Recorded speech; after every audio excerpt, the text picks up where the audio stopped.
Toda experiência com Deus, ela possui uma mensagem. E às vezes nós ficamos com a experiência e nós desperdiçamos a mensagem que a experiência ela possui. Por exemplo, aqui no livro de Gênesis, no capítulo de número 25, nós temos aqui o relato de que Isaac orou pela sua esposa Rebeca, porque ela era estéril. Então a palavra do Senhor aqui nos diz que Isaac orou insistentemente e Deus ouviu a oração e Rebeca se viu em determinado momento grávida de gêmeos. Olha só que coisa sobrenatural para uma mulher que era estéril. Só que começou a acontecer algo diferente dentro daquela gestação. E Rebeca, percebendo isso, então ela começou a buscar a Deus, começou a orar ao Senhor, e o Senhor trouxe uma resposta para ela. E o Senhor disse para Rebeca, a partir do versículo 23, e respondeu-lhe o Senhor: 2 nações há no teu ventre, 2 povos nascidos de ti se dividirão. Um povo será mais forte que o outro, e o mais velho servirá ao mais moço. Então, dentro do que estava acontecendo com Rebeca, naquela gestação, ela percebendo que existia algo diferente, ela consultou o Senhor em oração e Deus respondeu. E Deus falou para ela assim: olha, há 2 nações no teu ventre, e 2 povos nascidos de ti se dividirão, e o mais velho vai servir o mais moço. Ou seja, então aqui, Rebeca, ela teve uma experiência com Deus. Ela orou, o Senhor respondeu, só que essa experiência, ela possuía uma mensagem. Deus já havia determinado uma coisa, que o primogênito não seria Esaú, mas seria Jacó. Não seria o que nasceu primeiro, mas seria aquele que nasceu agarrado ao calcanhar de Esaú. Mas o mais interessante é que, se a gente for continuar lendo a história, nós vamos ver que, por mais que o Senhor concedeu uma experiência a Rebeca, e essa experiência que possuía uma mensagem, Rebeca, mesmo assim, ela tentou dar o seu jeitinho para fazer se cumprir aquilo que Deus já havia determinado para a vida da sua família, principalmente para o seu filho mais novo, que era Jacó.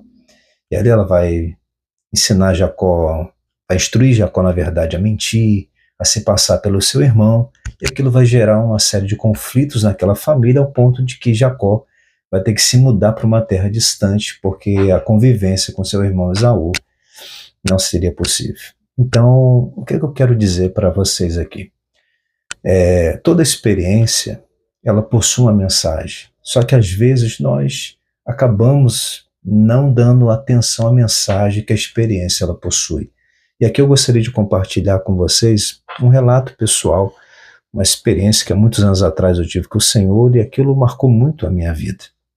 Naquela época eu era obreiro de um ministério, e era um culto de sexta-feira, e antes do culto começar, uma irmã da igreja pediu para que a gente fosse fazer uma visita na casa de um dos seus familiares, e chegando lá, nós fomos recebidos, e só que ali aconteceu algo, a princípio, meio estranho, meio curioso, e nós estávamos lá, e a pessoa que nos recebeu, ela pediu a visita, sendo que quando nós estávamos lá, ela começou a dizer assim: mas o que vocês vieram fazer aqui?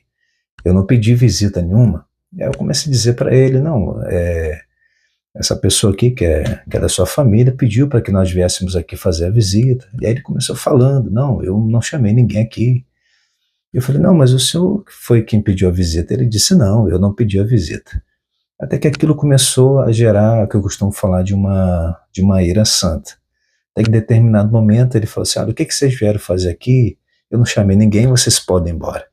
Então naquele momento eu levantei as minhas mãos em direção a ele e disse assim: olha, eu vim aqui desfazer toda a obra do inferno nessa casa. E aí ele caiu, manifestado, possuído de um demônio, e ali nós repreendemos aquele espírito maligno, expulsamos o demônio, e daqui a pouco aquele rapaz voltou, e o Senhor começou a falar comigo através da vida dele, com um olhar indescritível, com uma voz muito diferente. Então o Senhor começou a ministrar através da vida daquele homem algo para a minha vida. E o Senhor começou a dizer assim: Isaías, meu nome é Isaías, Isaías, eu te trouxe aqui para te provar, e essa é a primeira de muitas outras que você terá na sua vida e você precisa se preparar. Então, eu estava tendo uma experiência com o Senhor, e essa experiência ela possuía uma mensagem. O Senhor havia me dito, e que Ele me havia me levado lá, e aquilo era para me provar, e que era para mim me preparar, porque outras experiências, outras provas eu iria passar na minha vida. Para vocês terem ideia, até aquele dia eu só havia feito um culto na minha vida.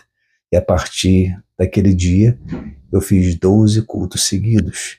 Então, mas uma coisa eu fiz a partir daquele momento. Eu comecei a me preparar. O Senhor não me disse para me esperar. Então, guardem isso. Toda experiência com Deus, ela possui uma mensagem. Então, nós nunca podemos ficar apenas impressionados com a experiência e deixarmos de lado a mensagem que a experiência ela possui. Então, o Senhor foi muito claro comigo ali. Olha, eu vou te provar e você precisa se preparar. Então, eu comecei a meditar nas Escrituras, comecei a deixar algumas mensagens prontas, porque eu entendia que Deus ia me usar nesse ministério da palavra. Então eu comecei a me preparar, porque foi isso que o Senhor disse, que era para mim me preparar. Para vocês terem ideia, eu só havia feito um culto na minha vida até aquele dia, e dentro de um mês eu fiz 12 cultos seguidos. Foi difícil, foi desafiador? Com certeza foi, mas eu estava me preparando para aquilo. Então, eu gostaria de deixar nessa noite um recado para você, que realmente você que tem tido experiências com Deus, que você preste atenção e guarde as mensagens que a experiência possui. Nunca desperdice isso. Rebeca aqui, ela teve uma experiência com Deus. Ela orou a Deus e Deus respondeu: 2 nações há no seu ventre, 2 povos nascidos de ti se dividirão e o mais velho vai servir o mais moço. Mas mesmo tendo essa experiência, Rebeca não guardou a mensagem. Então ela tinha uma preferência por Jacó, e ela tentou dar um jeitinho de fazer cumprir aquilo que Deus já havia determinado. Então eu gostaria de deixar para você, o sobrenatural, ele é real. E as experiências com Deus, elas possuem uma mensagem. Então, não desperdice a mensagem da experiência. Isso vai nos ajudar, com certeza, a nos preparar para que a gente possa viver tudo aquilo que o Senhor tem preparado para nós. Que Deus abençoe sua vida. Deixa esse recado aqui da parte do Senhor para vocês. Em nome de Jesus. Até a próxima. Que Deus abençoe.